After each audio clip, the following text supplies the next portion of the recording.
Melihat Reva yang sudah diikat, Dion langsung mengangkat kepalanya dan sambil tersenyum, dia berkata, "Reva, kau cukup berani. Kau benar-benar mempertaruhkan nyawamu demi untuk menyelamatkan lelaki tua jelek dan wanita gatal seperti dia. Aku benar-benar merasa kasihan kepadamu.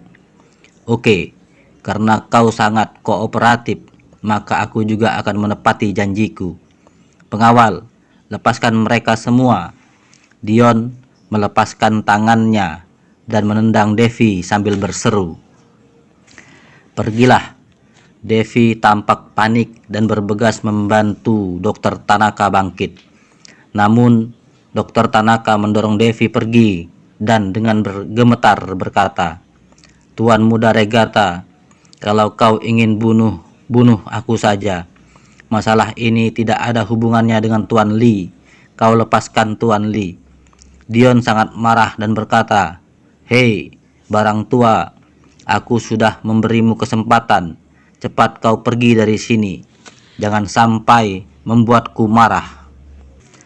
Kalau tidak, kau yang akan kubunuh lebih dulu." Dr. Tanaka masih ingin berbicara, tetapi Reva langsung berkata dengan keras, "Dr. Tanaka, kau bawa Nona Devi pergi dulu. Tuan Austin ada di luar. Dia punya cara untuk menyelamatkanku."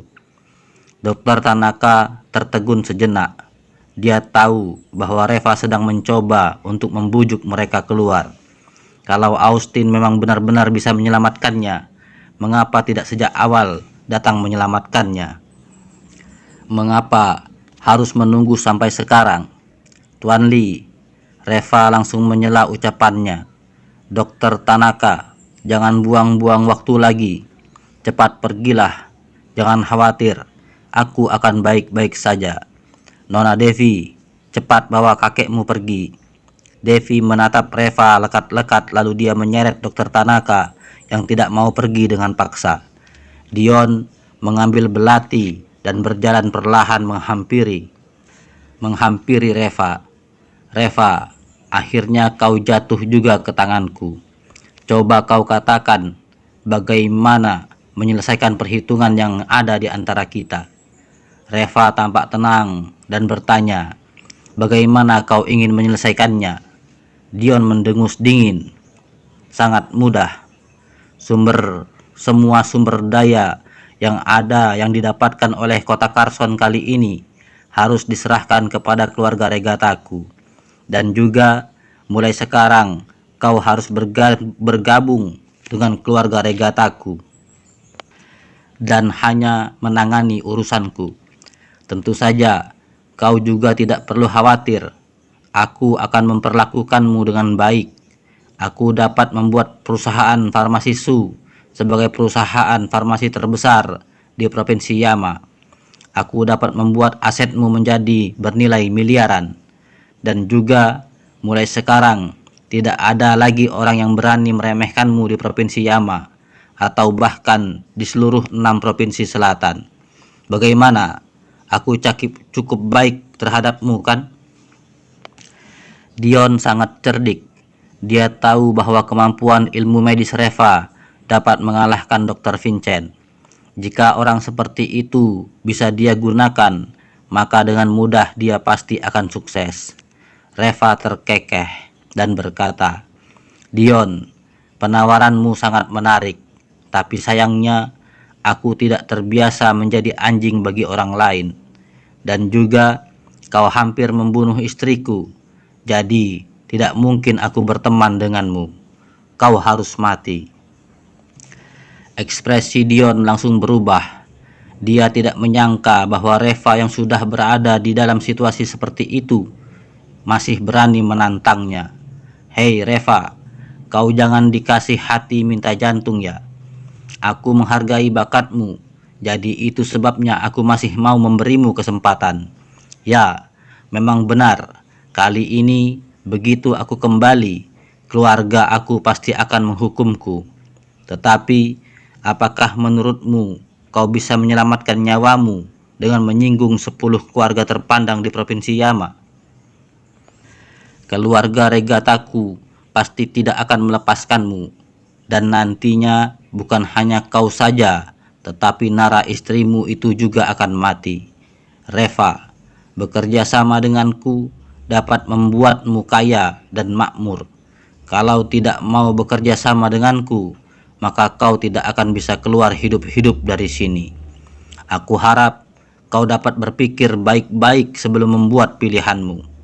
Setelah selesai berbicara, Dion langsung menikamkan belatinya ke tanah di depan Reva. Dia sengaja menambah tekanan psikologis kepada Reva. Sambil tersenyum ringan, Reva berkata, "Dion, aku benar-benar minta maaf. Dikhawatirkan aku tidak bisa bekerja sama dengan orang mati." Dion tertegun sejenak lalu menatapnya dengan heran. "Apa maksudmu? Siapa yang kau katakan orang mati?" Reva terkekeh dan tiba-tiba berujar, "Tuan Austin, kau bisa bertindak sekarang." Begitu ucapan itu dilontarkan, jendela di sekitarnya langsung pecah dan sekelompok orang bergegas masuk. Paras muka Dion langsung berubah. Dengan tergesa-gesa, dia bangkit dan berteriak, "Siapa yang berani menghampiri, aku akan membunuhnya." Sebelum dia sempat menyelesaikan ucapannya, tubuh Dion langsung melemas dan merosot ke lantai. Tidak hanya Dion yang merosot ke lantai, tetapi anak buah di sekitarnya juga ikut merosot ke lantai, termasuk dengan Alin dan teman-temannya yang lain. Dion hanya merasa bahwa seluruh tubuhnya mati rasa. Dia sama sekali tidak memiliki tenaga, sama sekali. Dengan panik, dia memandang Reva. Apa yang terjadi sebenarnya? Reva terkekeh dan berkata, "Dion, sia-sia saja kau memiliki latar belakang keluarga medis. Memangnya kau tidak tahu?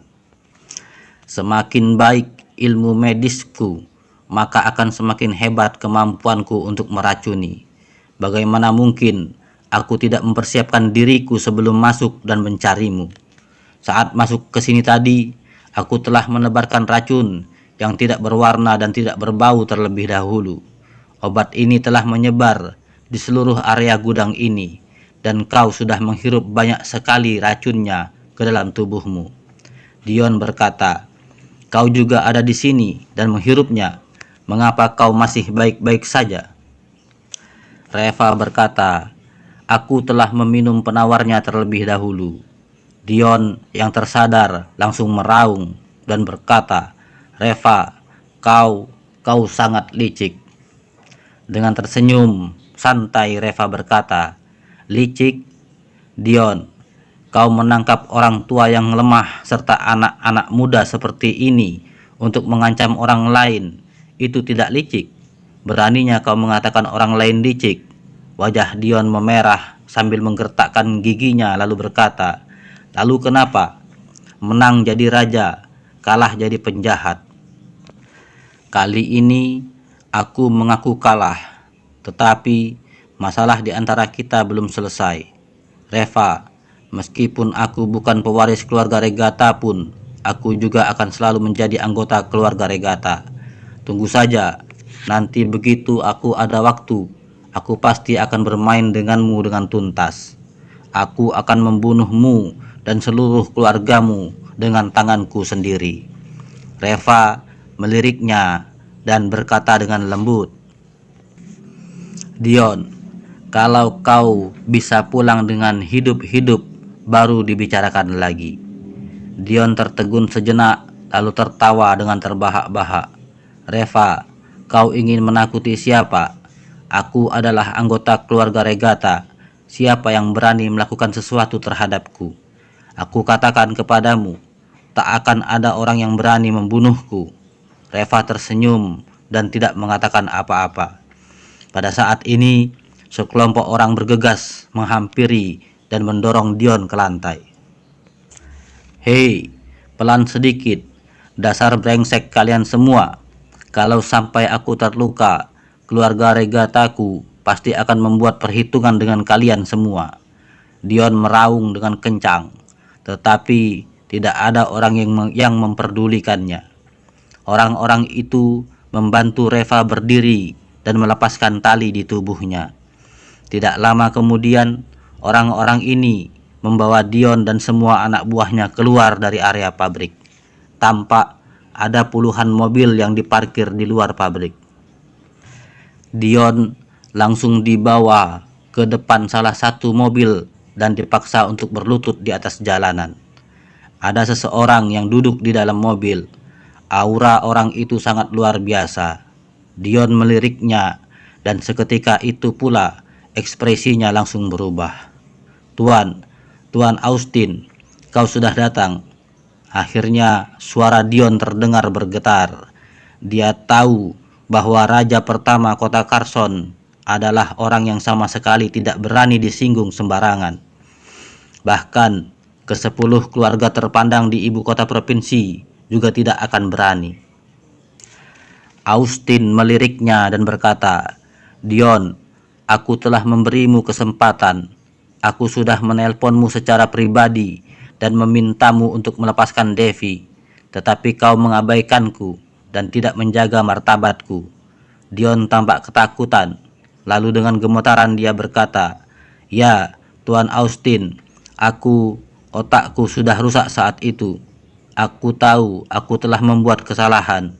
Tolong ampuni aku atas nama keluarga regataku. Aku tidak akan pernah berani lagi. Austin mencibir dan berkata, apa menurutmu itu mungkin? Wajah Dion langsung pucat pasi.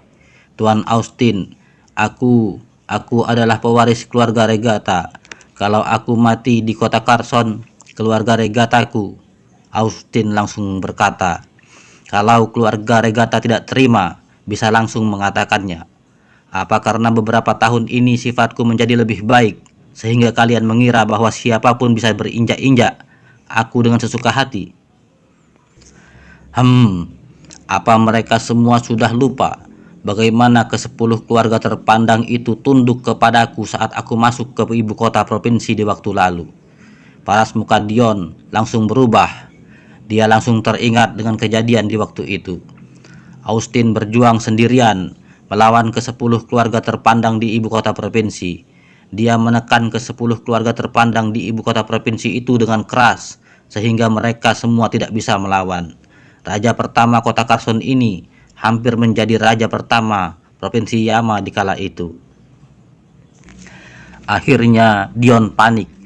Dia berusaha keras untuk berlutut di jalan dan berkata dengan suara gemetaran, Tuan Austin, aku tahu aku sudah melakukan kesalahan.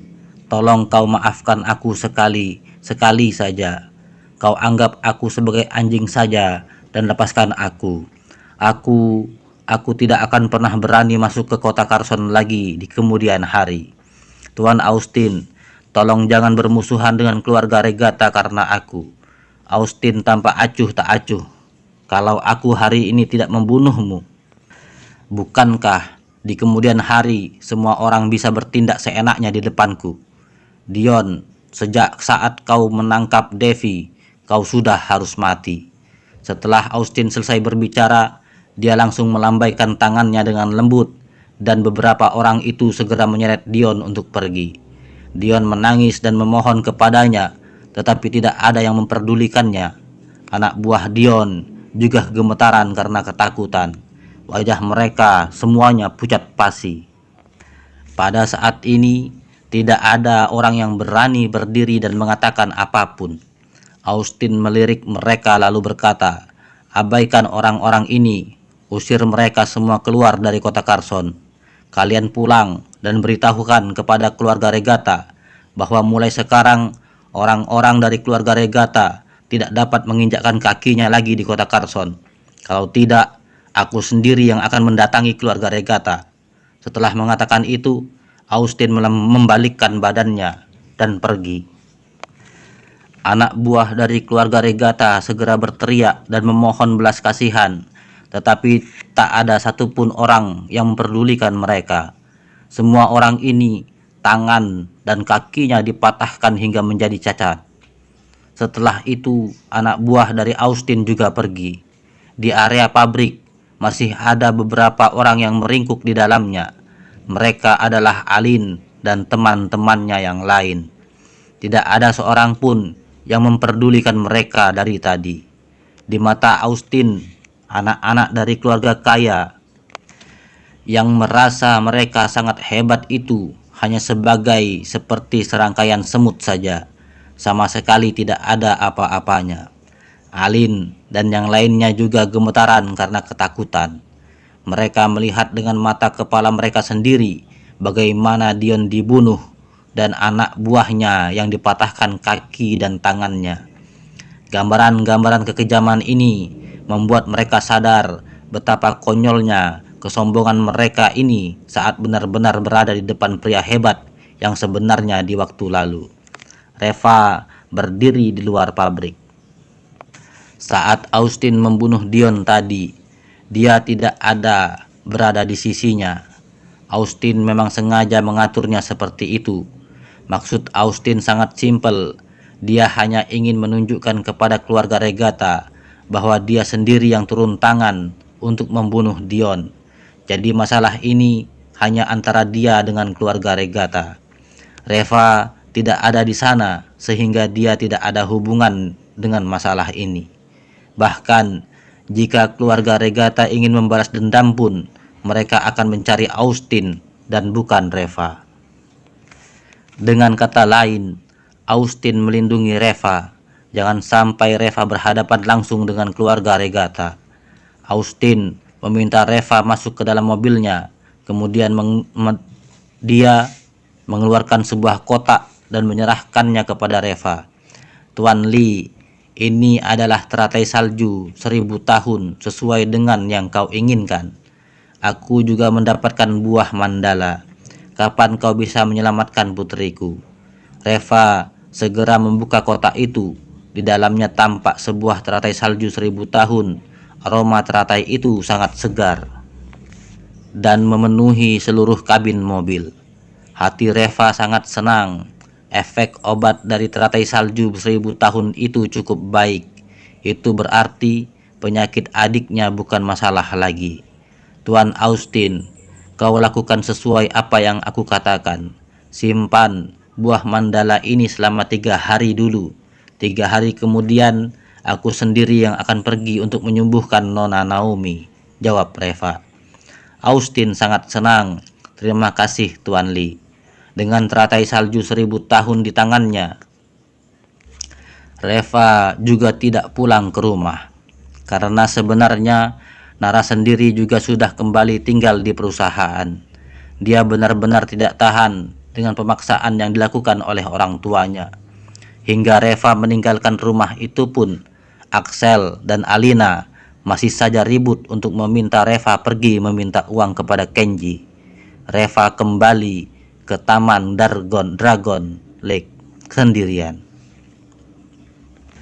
Reva kembali ke Taman Dragon Lake sendirian. Begitu sampai di depan pintu, Reva melihat ada 2 orang yang berdiri di depan pintunya. Mereka adalah Dr. Tanaka dan Devi Tanaka. Wajah Dr. Tanaka tampak kuyu, sedangkan mata Devi memerah dan bengkak. Begitu melihat Reva, Dr. Tanaka segera menghela nafas lega, lalu buru-buru menyapanya.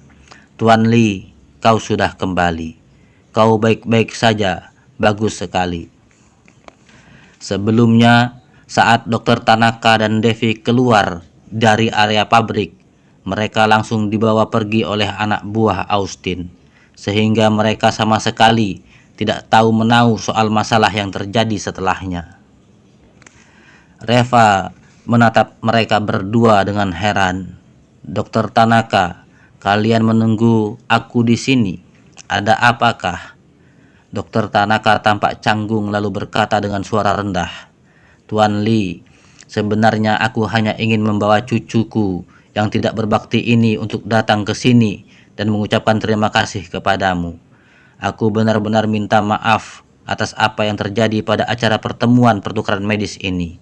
Anak ini terlalu dimanjakan olehku sehingga telah menyinggungmu. Aku yang salah karena tidak mendidiknya dengan baik. Tak kusangka kau malah membalas penghinaannya dengan kebajikan. Kau bahkan menyelamatkan kami berdua. Aku. Saat berbicara, mata Dokter Tanaka memerah dan suaranya mulai tercekat. Malam ini bisa dikatakan bahwa Reva telah mempertaruhkan hidupnya untuk menyelamatkan mereka berdua. Hal ini benar-benar membuatnya sangat tersentuh. Reva tertawa. Dokter Tanaka, jangan sungkan-sungkan. Kau juga telah membantuku dulu saat aku sama sekali tidak berdaya. Budimu ini tak terbalaskan. Aku menyelamatkanmu itu hanya masalah sepele. Untuk apa kau begitu sungkan? Dokter Tanaka berburu-buru berkata, Tuan Lee, misi penyelamatanmu malam ini sama sekali bukan hal yang sepele. Aku benar-benar tidak tahu bagaimana harus berterima kasih kepadamu. Tuan Lee, begini saja, jika kau membutuhkan bantuanku di kemudian hari, kau hanya perlu mengatakannya saja. Aku selalu siap untuk membantumu. Reva tertawa. Dokter Tanaka, kau terlalu sungkan. Kau dan aku adalah teman, tidak perlu seperti itu. Setelah mengobrol beberapa saat, lalu Dokter Tanaka membawa Devi pergi. Sebelum pergi, Devi tampak ragu-ragu. Dia ingin mengatakan beberapa kata lagi, tetapi pada akhirnya juga tidak tahu harus berkata apa. Pada saat ini, apapun yang dia katakan kepada Reva juga sudah tidak ada artinya lagi. Citra dirinya di hati Reva sudah rusak, dan tidak hanya itu, tetapi reputasinya di kota Carson juga sudah hancur setelah malam ini.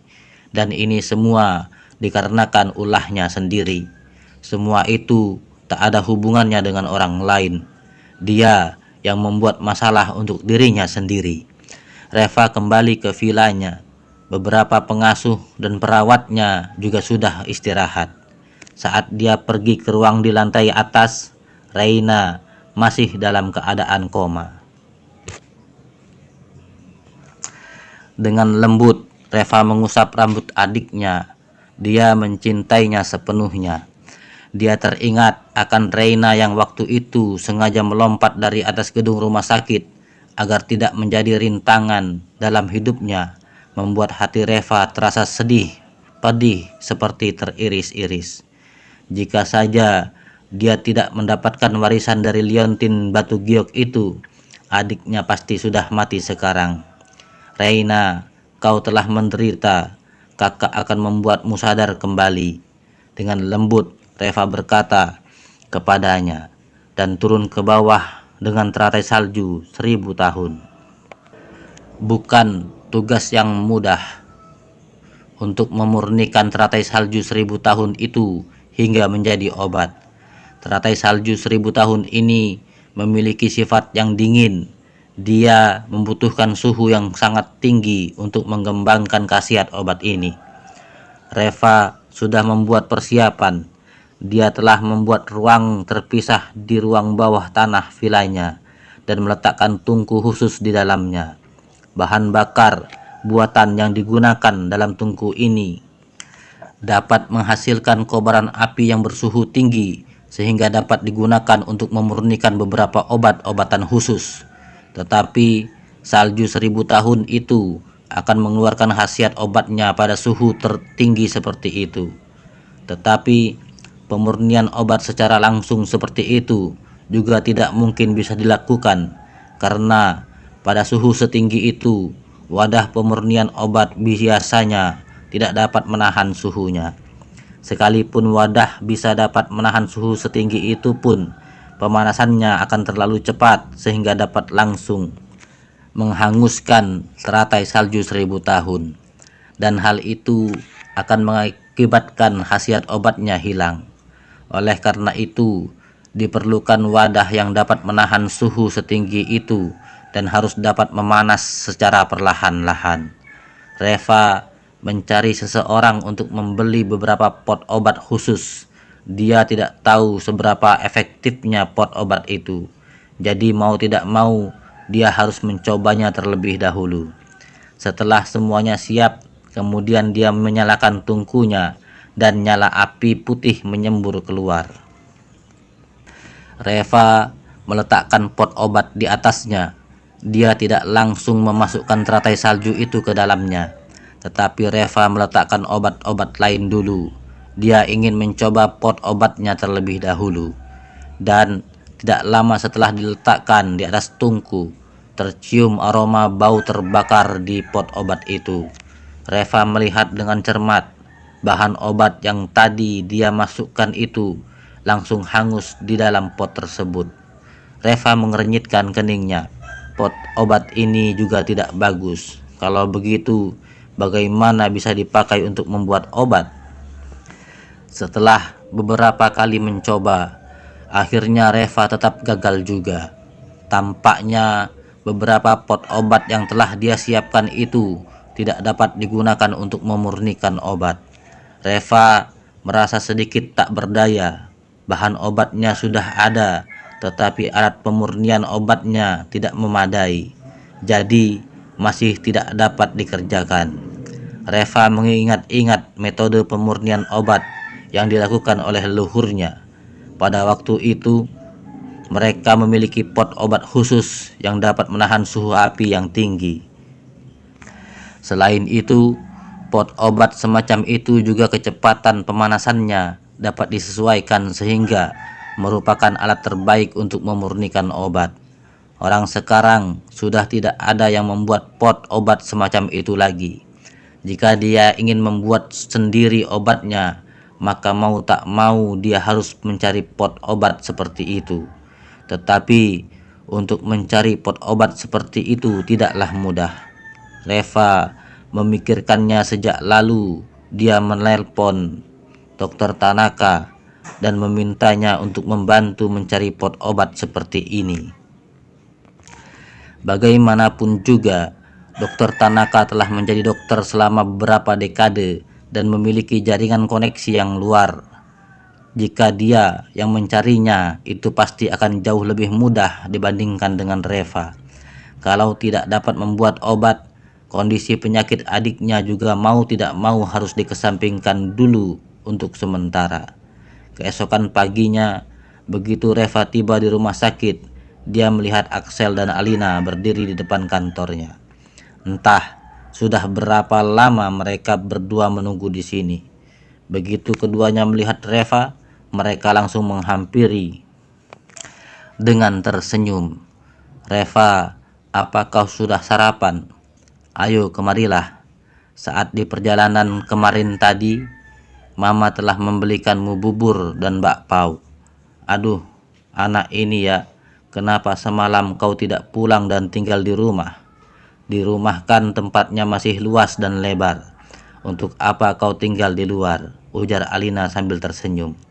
Ekspresinya, galaknya yang seperti biasa itu sama sekali tidak terlihat. Reva tahu bahwa ketika mereka bersikap begitu manis, pasti sedang meminta uang kepadanya.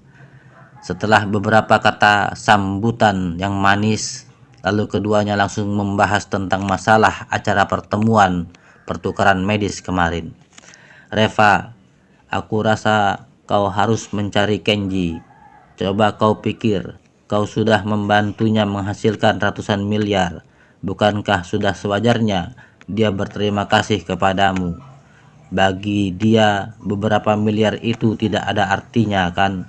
Tetapi bagi keluarga kita itu benar-benar berbeda. Jangan bilang untuk hal lain, tetapi dengan beberapa miliar ini setidaknya kau dan Nara bisa membeli rumah baru, dan juga seharusnya kau membeli mobil baru seperti Porsche untuk pergi bekerja. Jangan sepanjang hari hanya mengendarai sepeda listrik saja. Dan bajumu juga sudah waktunya diganti dengan yang baru. Papamu dan aku sudah lama ingin membelikanmu pakaian yang lebih bagus, tetapi keluarga kita benar-benar tidak punya uang. Kami juga tidak bisa apa-apa. Kalau kita mendapatkan beberapa miliar ini, maka semua masalah yang ada di keluarga kita pasti akan beres, ujar Alina sambil tersenyum. Diam-diam, Reva tertawa di dalam hatinya. Ucapan yang mereka katakan memang terdengar manis. Untuk apa aku membeli rumah baru, mobil baru, dan baju baru? Sejujurnya, semua ini adalah keinginan mereka berdua saja. Masih mengatakan sudah berencana membelikan aku baju-baju sejak lama. Aku yang sudah tinggal di rumahmu selama 3 tahun saja, belum pernah memakai kaos kaki yang baru. Alina bilang dia tidak mampu membelikannya baju baru. Lantas, apakah sepasang kaos kaki baru pun tak mampu? Tentu saja, semua ini hanya digumamkan oleh Reva di dalam hatinya. Ma, ucapanmu benar sekali. Begini saja, nanti saat jam makan siang, aku akan pergi mencari direktur SIM dan berbicara dengannya, jawab Reva. Mendengar ucapannya, lalu keduanya, Axel dan Alina merasa sangat gembira. Mereka mengangguk-angguk dan berkata, "Ya, ini baru benar. Kau ini, nak, aku sudah bilang kan, sudah benar Nara menikah denganmu. Kau jauh lebih baik dan lebih bisa diandalkan daripada si hero itu. Baiklah, kalau begitu, nanti siang kau pergi cari dia. Kami akan menunggu kabar baik darimu." Axel dan Alina kemudian pergi dengan tersenyum. Sementara itu, Reva tampak tak berdaya. Orang ini memang selalu seperti itu. Begitu kau ada uang, mereka akan memperlakukanmu bagaikan raja. Tetapi saat kau tak punya uang, mereka hanya akan menganggapmu sebagai sekumpulan sampah dan tidak sabar untuk menyapumu keluar dari rumahnya. Sambil menghela nafas, Reva menelpon Kenji. Tadi malam Nara telah membahas tentang masalah ini. Nanti mereka akan mendirikan sebuah perusahaan yang nantinya akan dikatakan sebagai hadiah dari Kenji. Dan pada saat itu tidak ada uang tunai yang harus dikeluarkan. Hanya ada perusahaan sehingga Axel dan Alina tidak akan menghambur-hamburkan uangnya.